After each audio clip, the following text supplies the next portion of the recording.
My Sil thinks I am obnoxious. She's my BF's eldest sibling and very protective of her baby and also very religious, so her baby dating, pantsuit wearing, neon colored hair having, bisexual atheist feminist with 2 moms was a lot for her to take in. I am F32, he is male 38, Sil is F56, and Stepmeel is F69. Over the 3 years my BF and I have been together, she has only been more vocal about it. It did first start with small snarky comments, but now it's full in-your-face criticism. It got worse when he moved in with me as we aren't married. Well, one of her longest running jabs is that I look scary but am just mild and boring whilst I try to cosplay as edgy. Fair play to her for sewing in cosplay. Gold star. She's evolving, unless I have any skeletons in my closet. I am a happy person and have little issues with laughing at myself, so I always just laugh it off when she says she will find my skeletons in my closet. It was my birthday recently, so we had everyone over, and when my BF went out for decorations he returned with a plastic skeleton and held it up with that "We're so immature but you're in, right?" look on his face and said, "You thinking what I'm thinking?" And fuck me, I was. This cheeky asshole was giving me an offer I couldn't refuse, and I laughed and said, "You son of Sith, I'm effing in," so we set the trap. Well, surely enough, Sil was busy telling anyone who would listen that we're unmarried, sleeping in the same bed, I smoke weed, she could smell it. The usual, and I ignored her, and then she went on about me cosplaying as edgy and not being an authentic person, and someday she will find my skeletons in my closet. My BF started to laugh and I said, "Oh, you didn't notice?" and walked her to our coat closet near the front door and opened it. There was Skeletor the skeleton propped up against the corner. We had a goo-d laugh and my Bill said, "Fucking hell, you finally found it," and when I turned to her, it went from a good-natured laugh to a nightmare. She was red in the face, silent, and crying. She slapped me and left without a word. I was stunned by the slap and not even prepared to deal with Stepmill, who asked me if I was happy mocking the woman who raised my BF and that I'm such a disrespectful ass, but this was a new low. She and a few others started telling me how shitty I was for embarrassing Sil and mocking her in front of everyone. The party naturally died from the party's foul wounds and was DOA, so most everyone left within the hour. BF has been trying to cheer me up and took me to see Deadpool and got me takeaway so we can binge watch our show and veg out, but Sil texted me a paragraph about how she's tried with me, but I am determined to be a morally corrupt violation of her family, and she is devastated that I hate her enough to make a mockery of her. I replied with an apology that I hurt her, and I genuinely thought it was just a laugh we could share, and offered to take her to lunch to talk it out. She said she was disinterested in dealing with me further, and when my BF wised up and leaves me, she would celebrate. There are texts from others and group chats where I am being torn apart as vicious and malicious, and my mind is boggled. Update 1. Sil took to social media and made a post and tagged me. It was a novel long, but the short of it is that I am a hateful woman who doesn't respect parental figures, and it must be because I am an orphan.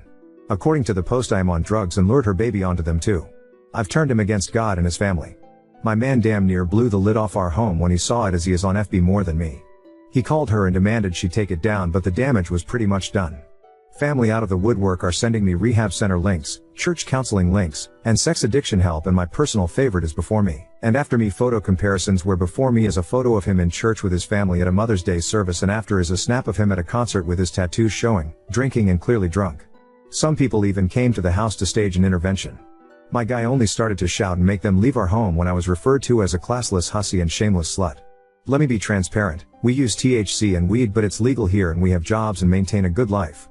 The after me photo is not actually from when we were dating, it was beforehand. And I am not an orphan. Sil is married to an alcoholic who just recently got hammered and wrecked their car, then got arrested for being belligerent with the police and refusing to leave after his car was towed. All over some freaking dummy? Oh, and I am a shameless slut. So that one felt like a compliment.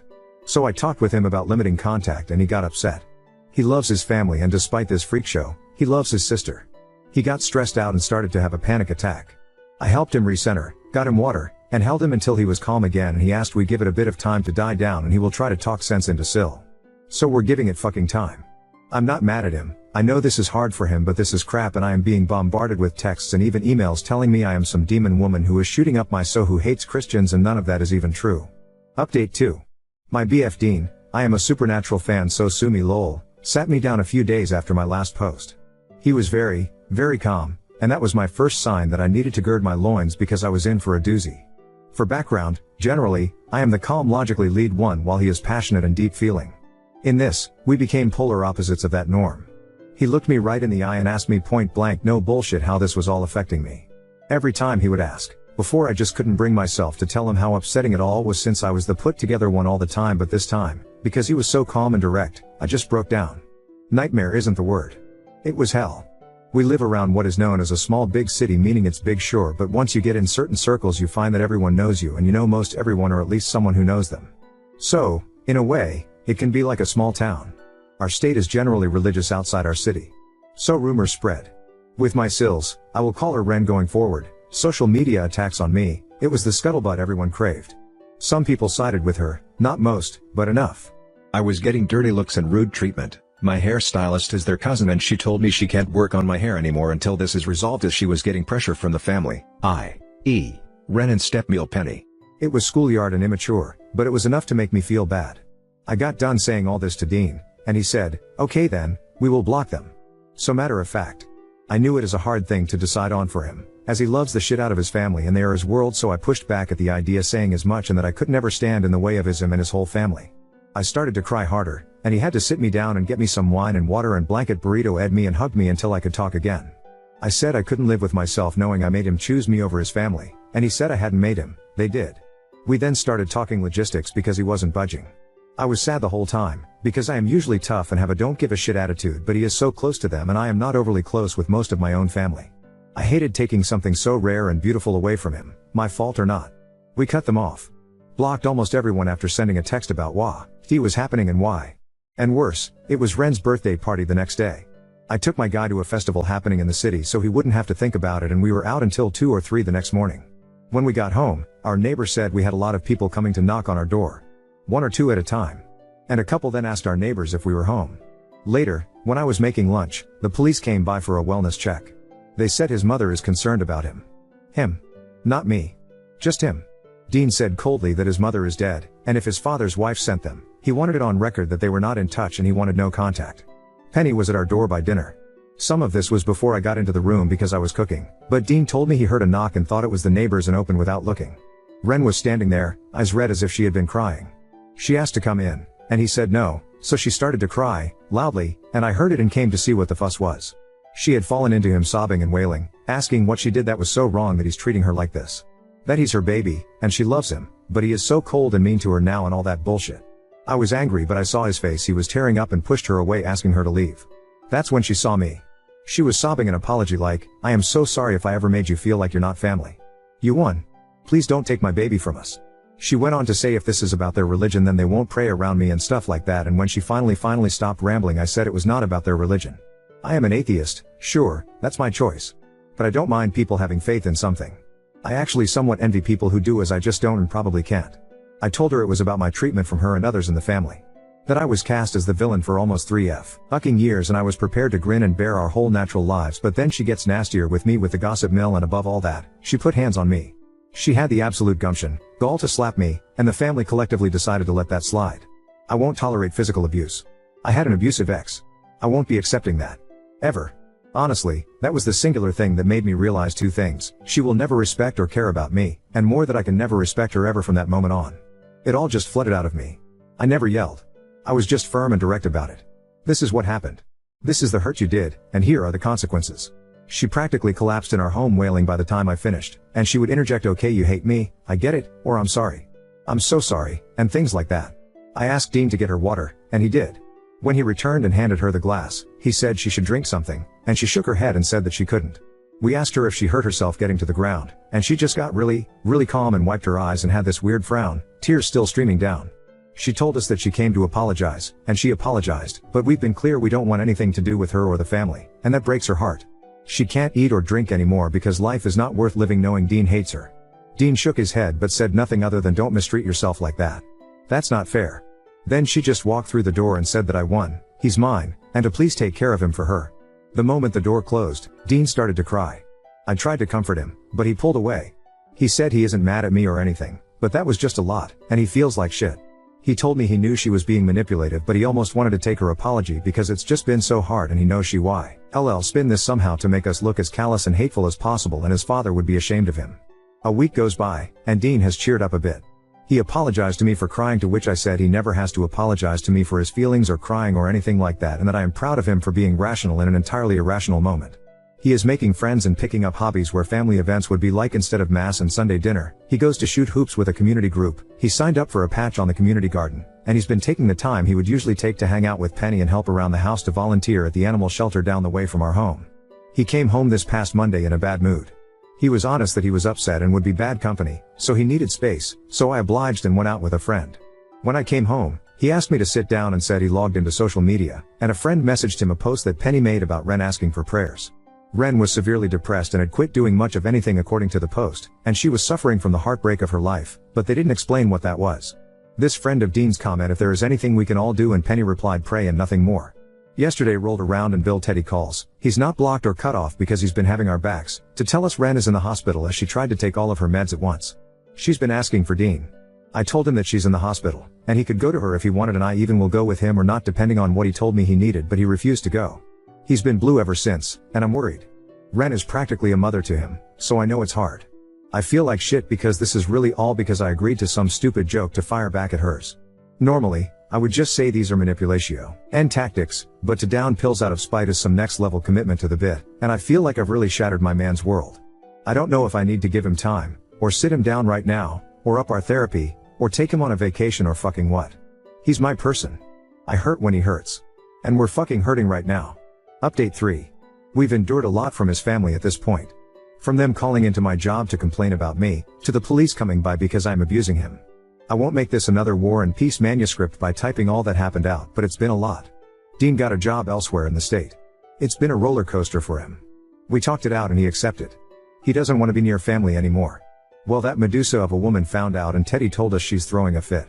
So I just knew she would come around soon. I told Dean this and he looked at me and said, "You think so?" And I said, "I know so." So he came home that next day with more skeletons. They are propped up around the porch, in the yard, and next to the garage. They have names.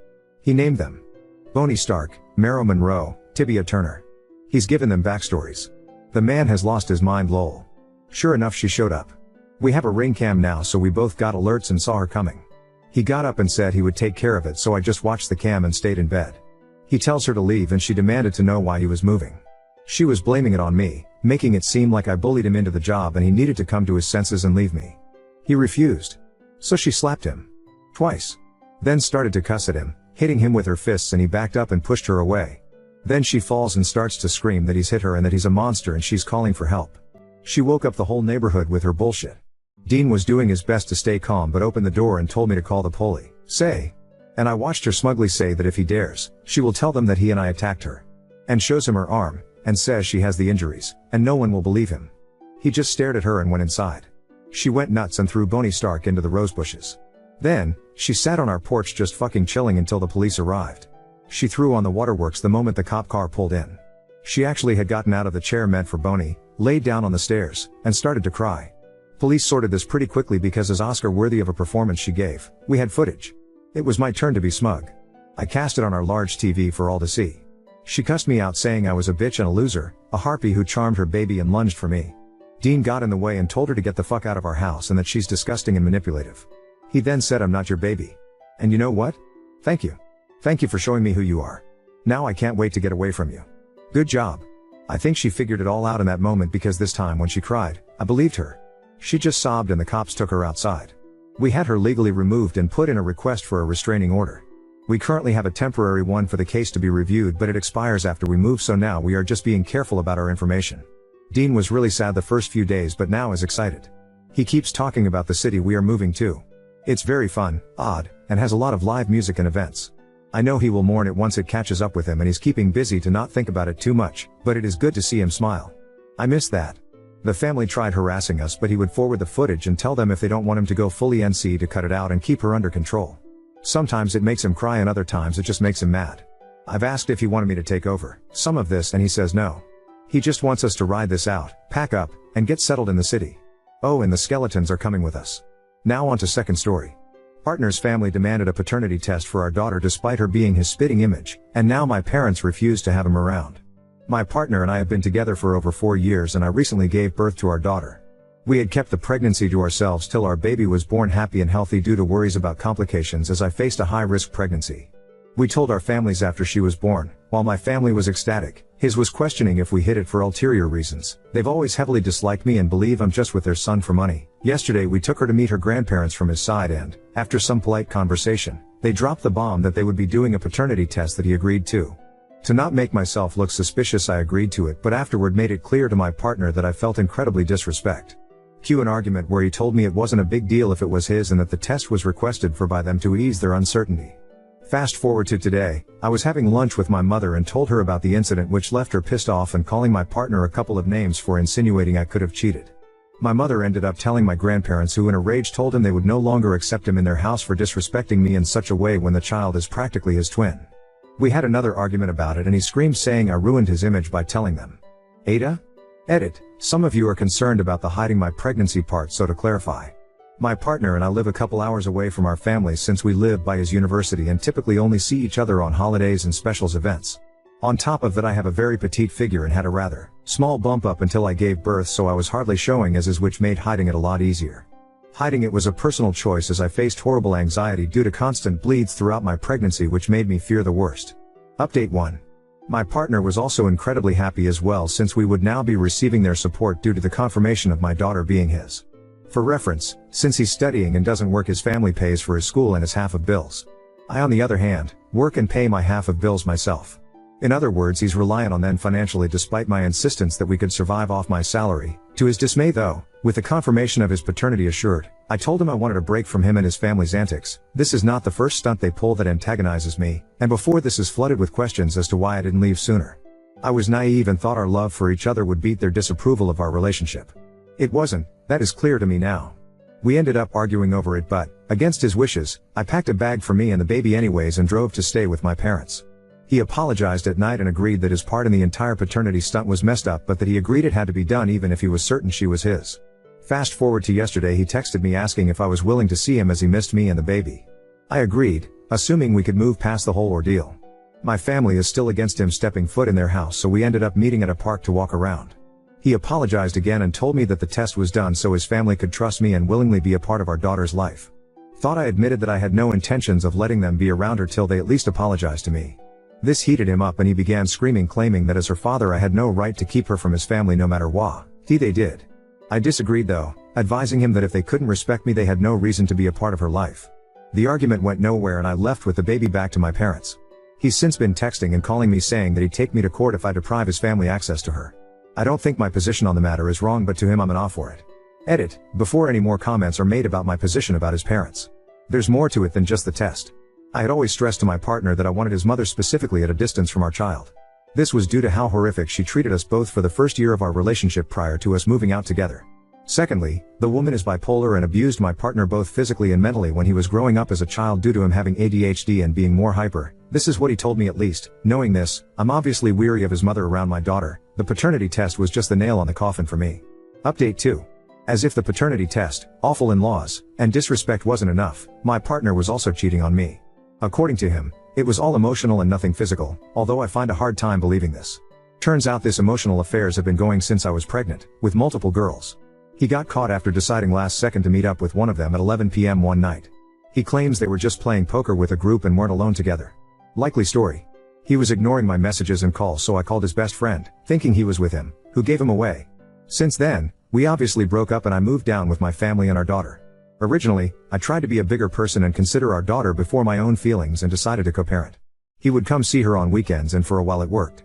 Soon enough he also moved down to his mother's house after his semester ended and he claimed our place was too much for him to pay alone.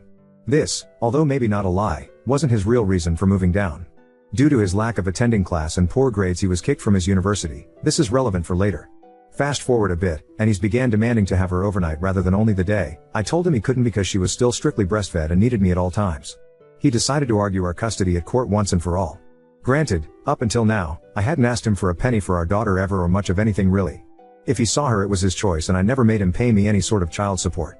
After going to court, not only does he have to pay me quite a hefty sum for child support, but he wasn't even awarded partial custody. The court discovered that on top of not having a stable job, he also doesn't have a stable living situation after his mother kicked him onto the streets. Yeah, the mother dearest that he was at beck and call for left him homeless and disowned him after she discovered he was kicked out of his university. For as much as I want to say it's karma, I don't believe anyone deserves to be in any situation like that. That was all back in June. Now, he and I are doing better. He's moved into a studio and we agreed he could have her every other week plus on his off days from work. Admittedly, it's been hard to not break down whenever he's around me. I still feel a lot of the pain from when I discovered I endured so much just for him to find solace with other women. But, he and I have moved past it for the most part and are co-parenting without problems. Thankfully, I want to say I've come out stronger. Our daughter has become my main focus and I even advanced in my career to a place where I can live rather comfortably.